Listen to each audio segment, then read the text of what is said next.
আসসালামু আলাইকুম রহমতুল্লাহি ওবরাকাতুহু হামিদাম ওয়া মুসাল্লিগাম ওয়া মুসাল্লিমা ওয়া বাদ। কাছে দূরে দেশে প্রবাসে ঠিক এই মুহূর্তে যে যেখান থেকে আমাদের এই ভিডিওটি দেখছেন সকলকে জানাচ্ছি আন্তরিক শুভেচ্ছা ও অভিনন্দন। আজ আমরা হারানো বিজ্ঞপ্তির বিষয়গুলো নিয়ে সংক্ষিপ্ত পরিসরে প্রত্যেককে সচেতন থাকার ব্যাপারে সচেতনতার জন্য আজকে এই ভিডিওটি করা। প্রিয় দর্শক, আপনারা সোশ্যাল মিডিয়ার বিভিন্ন মাধ্যমে দেখতে পাচ্ছেন যে বিষয়গুলো, সেটা হলো বিভিন্ন মাদ্রাসার বিভিন্ন এলাকার বিভিন্ন গ্রামের শিক্ষার্থীদেরকে হারিয়ে যাওয়ার একটি বেশ খবর আমাদের সোশ্যাল মিডিয়ার মাধ্যমে একের পর এক দেখতে হচ্ছে। এটি আসলে অনেকে গুজব বলতে চেষ্টা করে যাচ্ছেন। আমি তাদের উদ্দেশ্যে বলছি, এগুলো আসলে গুজব না। আপনি যদি আপনার বাড়ির পাশের কেউ না হারিয়ে থাকে, আপনার স্বজন কেউ যদি না হয়, তাহলে আপনি বিষয়টি বুঝতে পারবেন না, অনুধাবনও করতে পারবেন না। খুব ভালো করে লক্ষ্য করলে পেপার পত্রিকা ঘাটলে কিংবা সোশ্যাল মিডিয়ার মাধ্যমে ঘাটলে একটু দেখতে পারবেন। বিশেষ করে এখানে কিন্তু হারানো বিজ্ঞপ্তিগুলো যারা দিচ্ছে, আমার ফ্রেন্ড লিস্টে যারা রয়েছেন এমন অনেক স্বনামধন্য প্রতিষ্ঠানের প্রধানরা রয়েছেন। বিশেষ করে ঢাকা, চট্টগ্রাম সহ কয়েকটি জায়গার খবরটা খুব বেশি পরিমাণে আসছে। মহতামিমরা লিখে রেখেছেন, অথবা মাদ্রাসার সংশ্লিষ্ট শিক্ষক মহোদয় তিনি লিখে দিয়েছেন এভাবে যে আমার মাদ্রাসার 3টা ছেলে গতকাল থেকে পাওয়া যাচ্ছে না। এই 3 দিন 4 দিন পর্যন্ত একই সিস্টেমের খবরগুলো চলে আসছে। প্রথমে এই বিষয়গুলো অনেকে গুরুত্বের সাথে নেয়নি, কিন্তু আসলে বিষয়গুলো গুরুত্বহীনভাবে দেখারও কিছু নেই। এভাবে করতে করতে কিন্তু সারা দেশব্যাপী আমরা যেটা একের পর এক শুনতে পাচ্ছি। এমনও হয়েছে, আমি কিছুক্ষণ আগে একটা বিজ্ঞপ্তি দিয়েছিলাম আমার ফেসবুক ব্যক্তিগত প্রোফাইল থেকে। সেটা হলো চাঁদপুরে একটা ছেলে পাওয়া গিয়েছে। তাকে থানায় নিয়ে মোটামুটি পুলিশ নিরাপদ স্থানে রেখে দিয়েছে, অর্থাৎ তাকে হঠাৎ রাস্তায় পাওয়া যায়, এমনকি তার কোনো পরিচয় জিজ্ঞাসা করলে সে ঠিকমতো বলতে পারে না। আসলে বিষয়টি হলো এমন, যারা এই ছেলে ধরা যারা নিয়ে গিয়েছেন তারা হয়তোবা তাকে নিয়ে পরিপূর্ণভাবে পালায়ন করতে পারেননি, কিংবা জনগণের কাছে সন্দিহানের জায়গায় পড়ে গিয়েছেন, ফলে তিনি রেখে চলে গিয়েছেন, এমনটাই হতে পারে। ফলে ওই যেই ছেলেটাকে নেওয়া হয়েছে হয়তোবা সে তার পুরোপুরি পরিচয়টুকু বলতে পারে না। অথবা এমন হয় যে তারা প্রথমে তাদেরকে নেশা গ্রহণ করায়, এরপরে ওই সন্তানগুলো দেখা যায় তার পিছু পিছু ছোটে। গতকালই একটি নিউজ আমি দেখলাম যে দুজন শিশুকে রাস্তার পাশে দেখে একটা মাইক্রো দাঁড়ায়। এরপরে তাদেরকে বলা হয় যে যাবে কোথায়, বলে যে আমরা সামনে যাবো, আমাদের বাড়ির সামনে। বলে ঠিক আছে ওঠো, তাহলে তোমাদেরকে বাড়িতে দিয়ে আসি। এ বলে তাদেরকে উঠিয়ে তারা আস্তে করে নিয়ে চলে যায়। তো যাই হোক, পরবর্তীতে অভিভাবকদের কাছ থেকে মুক্তিপণ চাওয়া হয়েছে, নইলে তাদেরকে মেরে ফেলে দেওয়া হবে, এভাবে হুমকি দেওয়া হয়েছিল।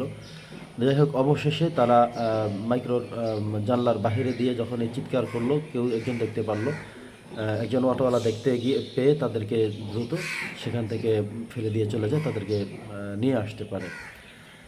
তো এগুলো আসলে এই বিচ্ছিন্ন এবং বিক্ষিপ্ত খবর। এটাও আমি গতকালকে দেখেছি চাঁদপুরের মতলব আর এবং কোন কোন জায়গায় যেন ছেলে ধরা সন্দেহ, অর্থাৎ একজন অপরিচিত মানুষ যদি আপনার গ্রামে আসে, তার চলাফেরা, বাচ্চাদের সাথে কথাবার্তা, এভাবে কিছু অ্যাটিচিউড দেখলে মানুষ তো এমনিতেই বুঝতে পারবে। এভাবে আমি দেখেছি প্রায় এক জায়গায় 3জনকে একসাথে বেঁধে মারা হয়েছে, আর এক জায়গায় একজনকে সন্দেহ করে একজনকে মারা হয়েছে। তো এগুলো হয়তো বা সত্য মিথ্যা যে কোনোটাই হতে পারে, যেহেতু সন্দেহ করে তাদেরকে মারা হয়েছে, এবং এই খবরগুলো শোনার মাধ্যমেই মূলত সবচাইতে বড় যে বিষয়টি আমি আজকে ভিডিও করতে বসলাম সেটা হলো, আমার বাড়ি হলো ভোলা জেলা। গতকালকে ভোলা জেলাতে ভোলা সদরে একটি শিক্ষা প্রতিষ্ঠান থেকে 2জন সন্তানকে আর পায় না। এমনকি কালকের আগের দিন পরশুদিন বিকেল 3টা থেকে আমাদের এই যে বাণিজ্যার হাটের পাশেই মাহাবুদ্দিন হাওলাদার বাড়ির যে হাফিজি মাদ্রাসা, এই মাদ্রাসায় হাফিজি পড়ে আমার বাড়ির পাশের একটি সন্তান, নাম হলো মোহাম্মদ বাপ্পি, বাবার নাম হলো ইকবাল হোসেন। তো এই ছেলেটিকে গত পরশুদিন থেকে পাওয়া যাচ্ছে না। তারা মনে করেছে মনে হয় কোন আত্মীয়ের বাড়িতে গিয়েছে, কিংবা হুজুর মনে হয় বেশি মারধর করেছেন। এভাবে করতে করতে গতকালকে দেখা গেল তার আর কোনো সন্ধান পায় না। পরে গতকাল থেকে তারা হারানো বিজ্ঞপ্তির সেই জায়গায় তারাও দিয়েছে। আপনি পেপার পত্রিকা খুঁজলে কিংবা সোশ্যাল মিডিয়াতে ঢুকে সার্চ করলে আপনি দেখতে পারবেন যে অগণিত পরিমাণে এক এক শিক্ষা প্রতিষ্ঠান থেকে, বিশেষ করে এটাই বেশি হচ্ছে, শিক্ষা প্রতিষ্ঠানে আসার ক্ষেত্রে কিংবা ছুটি দেওয়ার পরে ওরা রাস্তায় দাঁড়িয়ে থাকে, তাদেরকে গাড়িতে উঠে নিয়ে যায় বা বিভিন্ন প্রলোভন দেখায় বাড়িতে দিয়ে আসবে, বা অমুকের বাড়ি চিনো কিনা তাহলে আমাদের সাথে চলো। এভাবে করে করে কিন্তু তারা এই কাজগুলো করে যাচ্ছে। গতকালকে আরেকটি নিউজ পেলাম, আমার এক বড় ভাই বললেন যে ওরা বড় পিকআপ নিয়ে আসে, ওটার ভিতরে বড় বড় ড্রাম থাকে।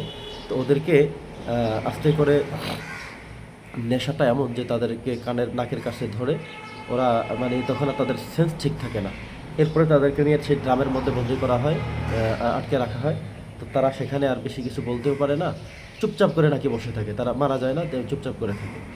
তো এভাবে করে কিন্তু যেইভাবে শুরু হয়েছে, এর জন্য আমি বিশেষ করে প্রশাসন যারা রয়েছেন আপনাদেরকে একটু বেশি সতর্ক থাকার আহ্বান জানাচ্ছি আমরা নাগরিক হিসেবে। পাশাপাশি প্রত্যেক অভিভাবকের কাছে অনুরোধ জানাবো, আমরা প্রত্যেকে অভিভাবক। কারো ছোট ভাই বোন রয়েছে, কারো প্রতিবেশী রয়েছে, কারো নিজের সন্তান রয়েছে। তো এদের প্রত্যেককেই খুব ভালো করে লক্ষ্য করা দরকার, খেয়াল রাখা দরকার।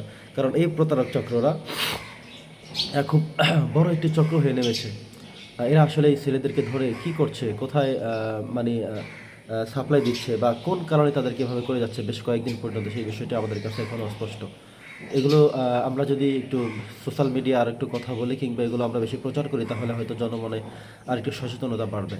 বিশেষ করে যদি আপনি দেখেন আপনার এলাকায় কোনো অপরিচিত মানুষ, তিনি বস্তা নিয়ে হাঁটছেন কিংবা এমনিতে ঘুরে বেড়াচ্ছেন, ওই বস্তা নিয়ে আসবে বোতল খোঁজার নামে। তো এরা আস্তে নেশা করে নাকি নেশা বাচ্চাদের নাকের কাছে নেওয়ার পরে নাকি ওরা আস্তে অচেতন হয়ে পড়ে, বস্তার মধ্যে ভরে তারা নিয়ে যায়। এভাবে হতে পারে। আপনারা এই সমস্ত ব্যক্তিদের দিকে খুব লক্ষ্য রাখবেন যে একজন অপরিচিত মানুষ আপনার বাড়িতে কেন আসলো, বাড়ির পিছনে কেন ঘুরে, বাচ্চাদের সাথে কেন কথা বলে, এবং দূর থেকে এগুলো খুব গভীরভাবে অবজার্ভ করবেন। এটাই হলো আমাদের সবচেয়ে বেশি প্রয়োজন। পাশাপাশি যে সমস্ত শিক্ষা প্রতিষ্ঠানে আপনাদের বাচ্চারা পড়ে, তাদের আসা যাওয়াটা নিশ্চিত করতে হবে। ঠিকমতো আসতে পারলো কিনা, ঠিকমতো ছুটির পরে বাড়িতে যায় কিনা, প্রয়োজনে যারা এগিয়ে দিয়ে আসবেন, আবার এগিয়ে নিয়ে যাবেন। কারণ এই সময়টা খুব সেন্সিটিভ। সারা বাংলাদেশব্যাপী একই খবর, এটা কিন্তু মানে প্রচার হচ্ছে, একই সিস্টেমের একই সমস্যাগুলোর কথা কিন্তু বারবার বলা হচ্ছে। তো আমি সবার কাছে তো আহ্বান জানাই যে এই যে মানে সন্তান ধরে নিয়ে যাচ্ছে, ছেলে ধরে নিয়ে যাচ্ছে, মেয়ে ধরে নিয়ে যাচ্ছে, শিক্ষা প্রতিষ্ঠান থেকে নিয়ে যাচ্ছে, বাড়ির আঙিনা থেকে নিয়ে যাচ্ছে, আর খুঁজে পাওয়া যাচ্ছে না, হারিয়ে গিয়েছে, এই বিষয়গুলোর প্রতি আমাদের যদি সতর্ক না হই, তাহলে কিন্তু বিপদ একের পর এক, মানুষের বিপদ হতে হতে একসময় আপনার ঘরের বিপদ চলে আসবে। আপনার বাচ্চাও আপনি খুঁজে পাবেন না, আপনার ছোটো ভাই বোনকে আপনি খুঁজে পাবেন না, প্রতিবেশীর মানুষ খুঁজে পাওয়া যাবে না।